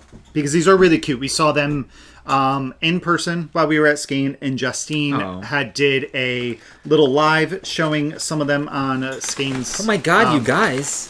Podcast. Or YouTube. Or Instagram. All right, so... Okay, we definitely need to give some away. Yeah, so this is... She does them on gold and silver stitch markers. We currently have gold. So this one is called Fantasia. They're so pretty. This one's called Purple Haze. Look how pretty. This one's super cute. Ray's going to keep this one, I guarantee you. So this is a Progress Keeper, and this is called Berry, and it reminds me of a strawberry. I love strawberries. Let's see. This one's Stormy Weather. This one's nice. I want to keep this one. Stormy Weather. I love those. How fun are these? Yeah, this is another berry. This reminds me of like a white raspberry. Or a white strawberry. Or a white strawberry. Are there white strawberries? And did you show both of these? I did. Okay. So we will keep some, and then we'll give you some for some giveaways. Yeah. So keep your eye open. When she does have an Etsy shop, she wants to give us a coupon code. What? And go to Skein's website. They're currently listed on there. You can buy them there. If there's any inventory, because she did really well there, it looked like as well. Yeah. From what I saw. Oh, I love it. I know, they're really cute. They're so good. Angie, you did such a great job. I love... These remind me, my dad, growing up, used to have one of these, like, crystals hanging in his car, like from his rearview mirror. Yes. And when the sun would hit it, it would, like, cast all the sparkles everywhere and stuff. I don't know why I was so fascinated as a child, but that's what these are. They're cut. See how they're cut there? Yeah. And they're just super sparkly. It totally reminds me of that. I just reminded me of that. So Angie, congratulations. Yes. I know it's scary putting yourself out there, but you're doing a great job. And now we have Breaking the Bank. Breaking the Bank.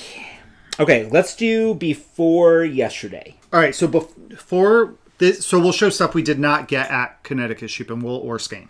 So first up was my monthly club from Into the World. This is called Choreography and Merriment. It is Falkland. And this is what we have. It's 4 ounces. And this... I like this. I know. Actually, this might be the spin that I bring. Yeah, I like this a lot. Because I do still need to...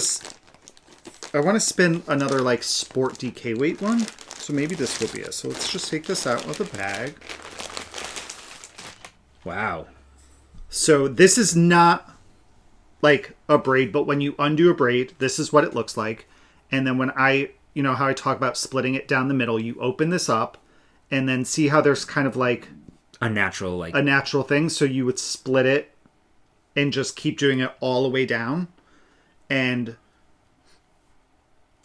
you would like then take this half, split it into multiple pieces, so on and so forth. And you kind of, let's say, make a knot like this. Yeah. So you're like, okay, this is the end I'm starting from. So you start from the same end on every strip of fiber that you have from this one braid. Yeah.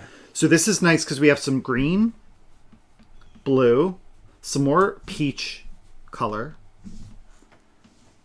a blue-gray, and then it's kind of repeats. You have some dark bits in here. This is darker, yeah. It looks really some pretty. really dark greens here. How fun.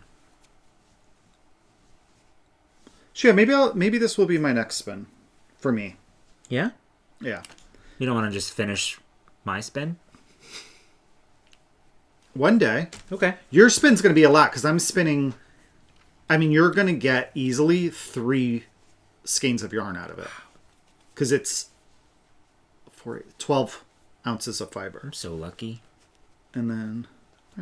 Yeah, so that's that. And I really enjoy getting this monthly club. It's nice to get some... Oh, so now you're turning it into a braid. Yeah. I'm kind of doing like a chain. Like a crochet chain. Or, you know? That's how they make the braids. I didn't know that. How fun is that? You're so talented. Look what he's doing. Yeah.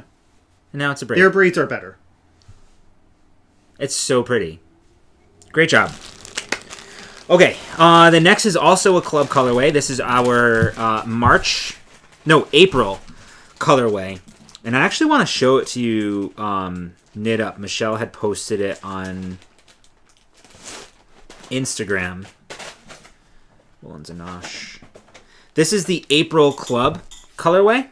It's called really Garden Supply. It's so good. And then this is it knit up. And it's all like garden tools. That was her inspiration, garden tools. So like terracotta pots and trowels and gloves, gravel, all of those things. But she also sees video games and a little Minecraft in there. And I totally saw Minecraft. I can see Minecraft in it. Yeah, so this is we alternate. So this one is mine. So I'll add this there. But I thought it was great. I gasped when I saw it. I didn't hear the bit about Minecraft, but it really reminds me of like a Fisher-Price Kids like gardening set, like the bright colors of it. Like that's 100%. What I see when I look at it. Was like Fisher-Price. Yeah, so really excited about this really one. Mm-hmm. She did a great job. So again, this is the Yarn Club colorway, April 2025. Okay. Okay. Are we at Connecticut Sheep and Wool and Skein? Yep. Or we're at Connecticut Sheep and Wool. Connecticut Sheep and Wool. I'll just go because I did it. I have one thing. All right, so you do your Connecticut Sheep and Wool first, and then I'll move to mine. All right. Because I only have one thing from Skein. Okay. So at Connecticut Sheep and Wool, we stopped by... I don't have my other thing from there. What? From Chronicles. That's what I was going to say. Okay. Do we have them? I don't have mine. I think I put them in the bag. It's no, mine's on my bag downstairs. Oh, but we have mine. They're the same. Okay. Okay, so we stopped by to see Plies and Hellhounds. We love Gabby. Yep. We love to see her. Her husband usually has been coming lately to some of these events, so it's nice to see the two of them. One of the things I really like about, number one, I love her yarn. It's beautiful. Her colors, her inspiration is always really fun. But she does like these little mystery packs here, and I do love a mystery. I love opening advents. I just don't like scanning up the minis, But anyway, I figured I got one of these bad boys. No idea what it is. And you got one there last year. I did, and it was really fun. I think it was there. It was there. So I'm gonna open it here as well. So I'm sorry for the ripping. Here we go. Oh, it's so good. It's called Foraged Festivities. It's an earthy, beautiful, earthy colorway. Wait, you know what it reminds me of? What? This is her fiber, right? We don't have a tag. No, the tag just fell. Where? I don't know. But this is fiber I bought from Gabby and spun. What? So it's so kind of good. similar in color. So this is 100% superwash Polworth. 100 grams, 246 yards. It's DK weight. Ooh, I'm so excited. You never know what you're going to get. Ooh, that's really pretty. It's very earthy. It'd be a great hat. It would be a great hat. So that was fun. I just love opening them.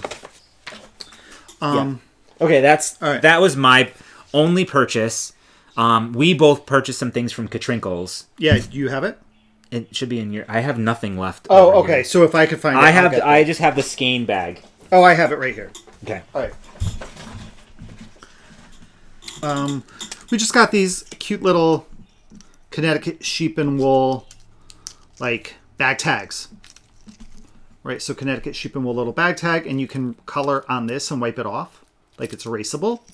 So we each got one of those. Mine's on my messenger bag downstairs.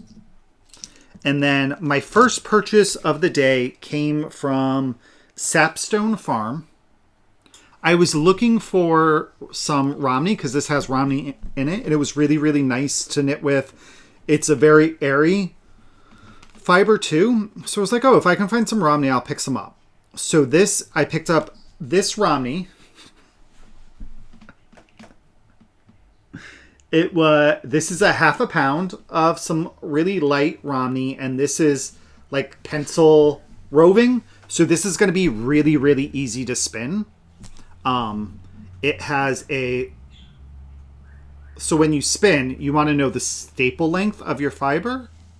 I don't know if that's the right amount, but it looks like it has a short staple length.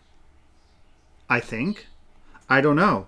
You know what this would be good to do? I think this might be a good fiber to try long draw with.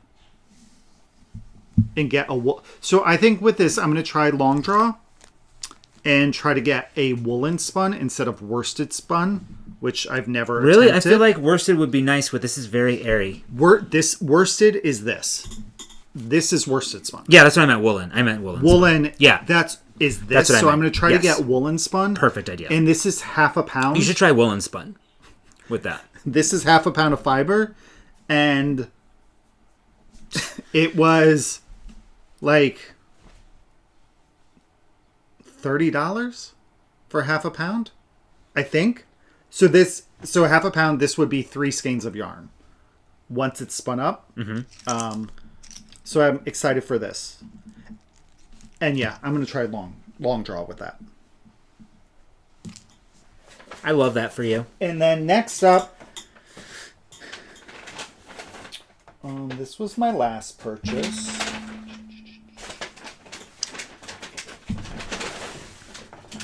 All right. What if we grab lunch while we're out? Yeah, we could. You know? All right, so my next purchase came from...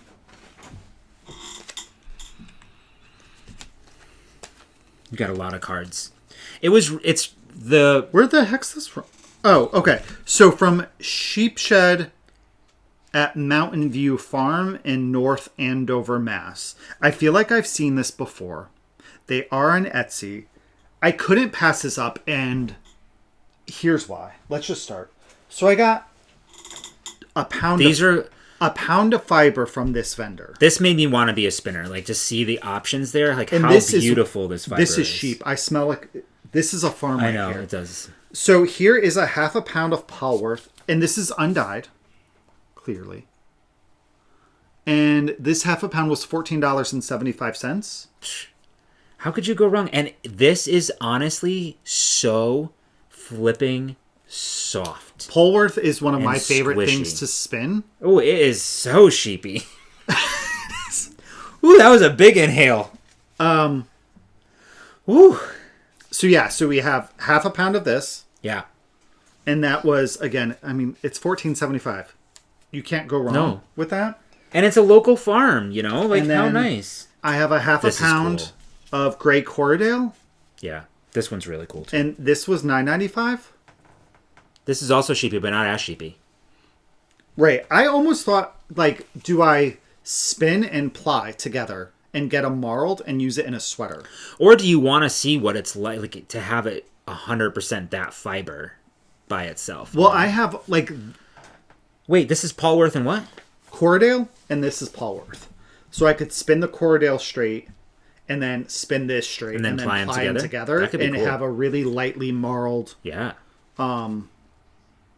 fiber, and then I could make a sweater with this. Oh, easily. I don't know with all of this. I may need one more of each. Okay. Because this is a pound, so that would be 4 skeins of something. Could do a vest. I could do a vest. And then my last purchase of the day came from Shirsty Cat Designs, which we see her quite often. So I got some of these, considering that they may play well with this, to go in my Vertices Unite. So the first one is, this is a Polworth, because I love it. Some just nice greens. This doesn't have a colorway. It's just Paul 24137. Then I picked up this one, which is Polworth again, because these are some colors like I like. These are really pretty. The like magenta in here and the burnt orange. Yeah. So I think this could be a really fun spin. Mm-hmm. And then this I got because I do like. I haven't spun this particular blend before. I felt this and I was like, oh my god, you need this. This is 60% Polworth, 20% silk, and 20% yak. And this is the colorway Divine. It's so good. I wish you can all feel it. Yeah, this is very, very nice. I just want to see, did either of these? No, that one doesn't either. So these are all 4-ounce braids, and I like them because I think they're all just a little bit different than some of the colors I have been spinning. So I don't know. I thought this could kind of go, and this would be something different. Like, this is much darker, which I like. I would do these three together for sure. Well, I need 5. Yeah, you just continue to build. So that is what I got from Connecticut Sheep and Wool. Awesome. And then next, when we got to... This is all Woolens and Nosh. Next. From Skein Yarn Shop. From Skein Yarn Shop. This is the... We each got the Bubbler colorway. And they had a really fun local yarn shop day progress keeper. Oh, I didn't know we got one. Yeah, we each got one. That's exciting. It said Skein LYS 2025 on the little star there. You're probably not gonna be able to... Oh yeah, there you go. And then this is the Bubbler colorway. If you want to see this knit up, Michelle does have this on her Instagram. It's quite a few stripes. Yeah, it was very nice to see in person too. Yeah. So we each got the Bubbler. And then this one, I don't know why we don't have this one. Do you know what? I think we do. I was going to say. I feel like I bought this. Mm-hmm. I was thinking about that this morning. I think I bought it at... I feel like I bought it somewhere. Well, who knows? Let's just talk about it. Yeah, we got Sushi Roll. This is one of the coolest colorways. It's right freaking here.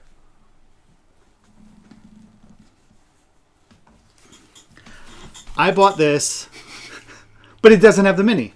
At least I don't think so. Okay, so we bought a whole nother skein just to get the mini of. This is what happens with us. Anyway, it's such a great colorway. Who cares? We need 2 of them. You know, Sushi Roll is I would say one of her signature colorways. I think it's such a popular colorway. At least we see it often on different podcasts and things. It's a beautiful color. It's gorgeous. So we got Sushi Roll along with the mini. And then, that's it. And then the next thing, because it's technically a kit, and I think that I really went for it because of the kit, and Michelle is a good salesperson. And here's your stitch marker. From where?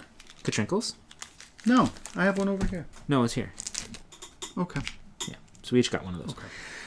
This was, I thought, very, very clever. So Michelle also has minis and mini bundles that are basically the stripes in one of her colorways. That's just kind of like what's it called? Deconstructed. She had this little like snake, knitted snake thing. It's called the Book Snake, and by Han Lee. It's a $5 pattern. For those of you who read, it's kind of like a temperature blanket, but you keep track of the books that you're reading by the stripe that you're adding to this little book snake thing. You could also call it a bookworm. Olivia does not like snakes, she told me, so I said we'd call it a bookworm, but the actual pattern name is called the Book Snake. So what you do is you assign however you want the colors to look. You assign a genre to a specific color, anything. So we usually always, I will get to your question in one moment. Probably will answer your question in the next statement that I make. Because I read the same genre often, I will assign colors based on other things. Like if this includes dragons, if this includes, magic. Or I'm just going to choose a stripe and who cares? And I'm just going to add it to this little thing. I'm going to add a stripe every time I finish a book. So, question. So mine was going to be about that because you only read fantasy. There you go. Right? Okay. You don't need to rub it in my face. And all of your fantasy include magic, so magic wouldn't really work for you, right? Right, yeah. But maybe there are gnomes in this one, Maybe there are Trollocs. Maybe there are, whatever. So I'm going to add Do Not Yuck My Yum. I wanted to see where your mind was. Yeah, my mind is, it's a kit, and I'm really excited to, so I think too, this is what I was thinking, but I don't know how it's going to go for me. It might it might encourage me to maybe read a little bit more outside of that particular genre, to add a different color stripe. It might be like a challenge. Maybe I'll call it my Reading Challenge 2026. Oh, so we're starting this next year. I don't know yet, but it'll be my Reading Challenge. So, can I just tell you what I did? So I got the Squishy DK. It's a DK weight pattern. Squishy DK in the natural colorway. So that'll be for the head and tail. And then I got 2 minis because, of course, I had Delusions of Grandeur that I'm going to be reading so much. I love these colors. This is the Way. So she has a colorway that's called This Is the Way as well. And this is the Way is from The Mandalorian. This is the Way. This is the Way. So I got two bundles of the minis for that. I love these colors. I think they're going to look really fun in like some stripes and like a snake and stuff. And you do the white in between each genre, it looks like, from the pattern. Maybe. Yeah, do like a stripe of that. Yeah, so she has two rows of the white in between each color, it looks like. Mm-hmm.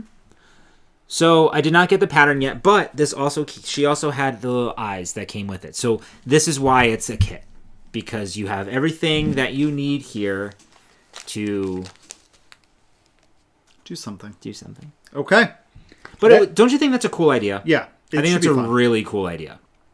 So it's kind of like a temperature blanket. It is exactly like that. So I think what I'm going to do is I'm going to consider it a reading challenge. And I'll assign 5 genres. 5 different genres. And there could be like sci-fi, there could be like overlapping. Right, because you could have within sci-fi itself, right, you could have urban fantasy. I love urban fantasy. Yeah. Right? You could also do Other Worlds or something like that. Who knows? You could do mystery and thriller as well. So I want to do a mystery. I want to do a mystery thriller one. Maybe a romance. I don't know. You could. Because depending on what you read, like, for instance, Wolf Song by T.J. Klune. Total. Could go either way. Yeah. Yeah, most of them can. So I'll assign a color based on all of those things. Anyway, that's my plan. Okay? So just remind me. But Kevin's going to have to wind the minis. I'm just kidding. Absolutely not. Kidding. What's this? Oh, that's from Connecticut Ship. I kept it because there was a farm that Mary had mentioned that I wanted to check out. We really loved this place. We got like 3 of their business cards. I wanted to make sure I got it because I thought that was a really good And then he wanted to make sure that he got it, and then he wanted to make sure that he got it. And no, she put some in the bag. Oh. But I also thought, like, because this fiber's so inexpensive, it would be a really fun experiment for me to try to dye some of it. Yeah. So that's why I got that. So that is all of the Break in the Bank. Lovely. And now we're actually under 2 hours right now. So let's do a really quick catch up of what we've been watching, because we've watched some really good stuff. Yeah. And a really quick catch up of what we're currently reading. Okay. All right. So watching wise, we highly recommend The Pit on HBO Max or Max, whatever you have. It is with Noah Wiley from ER. You guys know it is 2 thumbs up for me. Hands down, such a great show. 15 episodes. It's really cool because every episode is an hour of a 15-hour shift. So fantastic. Yeah, it's great. It's one of the most accurate, it's the most accurate medical shows I've ever seen. Okay. Yeah. Oh, but he's never watched ER, and I don't remember ER, so I don't remember if it's accurate. I doubt it. We also finished season 3 of Wheel of Time, which was fantastic. Yeah. Enjoying that show. We just finished Daredevil Reborn yesterday. Mm-hmm. That was entertaining. It was different than what I thought it was going to be. Me too. It was it was quite different, I think, than the first Daredevil series. A little bit. Yeah. It wasn't like... It didn't blow me away. No, same. It was entertaining. Mm-hmm. What else did we watch? Then we also did... we did a show... Oh, gosh, what's it called? Black Doves. Black Doves on Netflix, and with Keira Knightley and Ben... It begins with a W, I think. That was really good. Yeah. I really, really like that show. Yeah, I thought that was really good as well. And we just started watching... Yeah. Oh... Paradise last night with James Marsden. Surprising show. Is J.K. Sterling? Sterling Brown. Sterling Brown? No idea. But very, very good. Very surprising. I didn't know what the concept was going to be of that. What's his name? I know it's something Sterling Brown. Sterling K. Brown. Wow, you're really good. Yeah. That we were on episode 3. Yeah, we did 2 episodes last night. I think we did 2 last night. Mm-hmm. And then reading, I committed to something. And I don't. Wow. I haven't decided how I'm doing your this. Your mom really wants to get a hold of you. It's ringing in 3 different places. I know there's 3 different things here. I just started Wheel of Time, so I'm on book 1. I know that it hasn't been picked up for like season 4 yet. And I know I'm going to want to know what happens in the series. So I know it's going to be a commitment because it's 14 books. So yeah, so I started that. And I'm only like 10% in, and we haven't even left the town. Oh. So I know it's going to be very detailed, which I'm fine with. Mm-hmm. But I've been reading a lot of really, really detailed long books, so I know I'm going to have to break it up in between. That's another thing I was talking to Olivia about. I can also alternate and do some shorter stories as well, so that I can make some more progress. Yes, wouldn't that be fun? Yep. So that's it for me. What I'm currently reading. Okay, I am currently reading Bound and Broken, which is the 3rd book in the... No, it's the 3rd book in the Bound and Broken series. Yeah. It's called Blood and Ash. Blood and Ash? I think. Let me go to my Goodreads and see where we are. Of War and Ruin. Yeah. Are you sure? I think the last one was Blood and Ash. Yeah, you're right. So I'm reading Of War and Ruin. I am almost done with that book. I'm doing a combination read and listen to.